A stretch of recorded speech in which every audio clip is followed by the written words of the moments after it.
جعفر تھانیسری رحمۃ اللہ علیہ آزادی کے بڑے مجاہد تھے.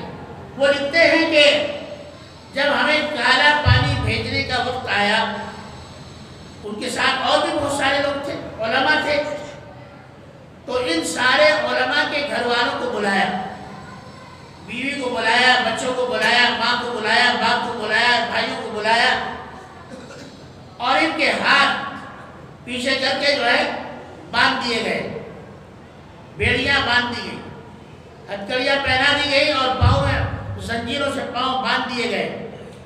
اس حالت میں ان کے بیویوں کو، ان کے گھر والوں کو سامنے لایا گیا اور ان کو کہا گیا کہ تم اپنے اپنے آدمیوں کو منا لو ورنہ ہم ان کو کالا پانی بھیج دیں. اب بیوی بھی رو رہی ہے، بچے بھی رو رہے ہیں، ماں بھی رو رہی ہے، باپ بھی رو رہا ہے، رشتہ دار بھی رو رہے ہیں.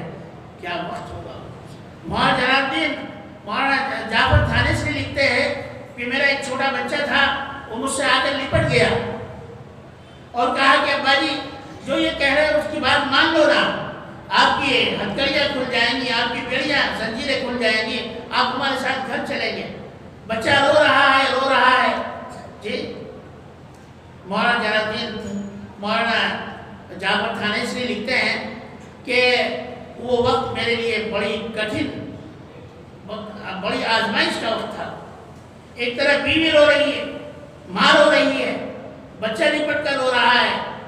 اگر ایمان نہ ہوتا، اللہ تعالیٰ ہدایت نہ دیتے تو میں توبہ کر لیتا جنگ آزادی سے، آزادی کی قربانی سے. لیکن نہیں، مولانا جعفر تھانیسری نے اپنی بیوی کو اشارہ کیا کہ اس بچے کو لے جاؤ اور سینے سے لگا دو، تسلی دو اس کو.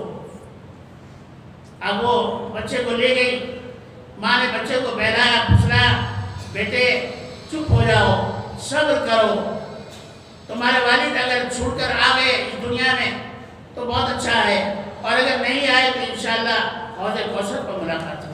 اور آپ کو اور آپ کے ساتھیوں کو کالا پانی بھیج دیا گیا. وہاں مولانا حسن موہانی جیسے بڑے اپنے زمانے کے مجاہد آزادی، جن کے یہاں نوکر چاکر سینکڑوں نوکر رہا کرتے تھے، ان کو بھیج دیا جاؤ تم کالا پانی، اور وہاں جا کر روڈ صاف کرنے کی ڈیوٹی لگا دی گئی، موریاں صاف کرنے کی ڈیوٹی لگا دی گئی. یہ مولانا عنایت علی صاحب، مولانا نعمت اللہ صاحب، دو بھائی تھے.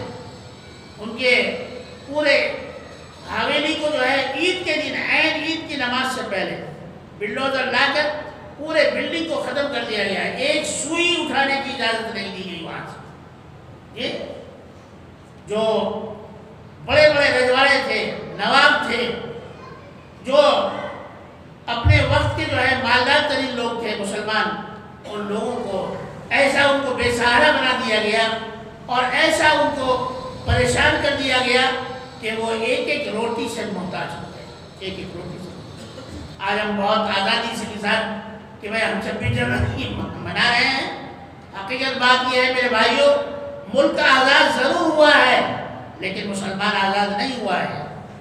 جس دن سے یہاں پر حکومت بنی ہے، یہ ہندوستانی جمہوریہ حکومت جب سے بنی ہے، مسلمانوں کے حقوق کو پامال کیا جا رہا ہے، مسلمانوں کے حقوق پر ڈاکہ ڈالا جا رہا ہے، مسلمانوں کے حقوق کو ادا نہیں کیا جا رہا ہے.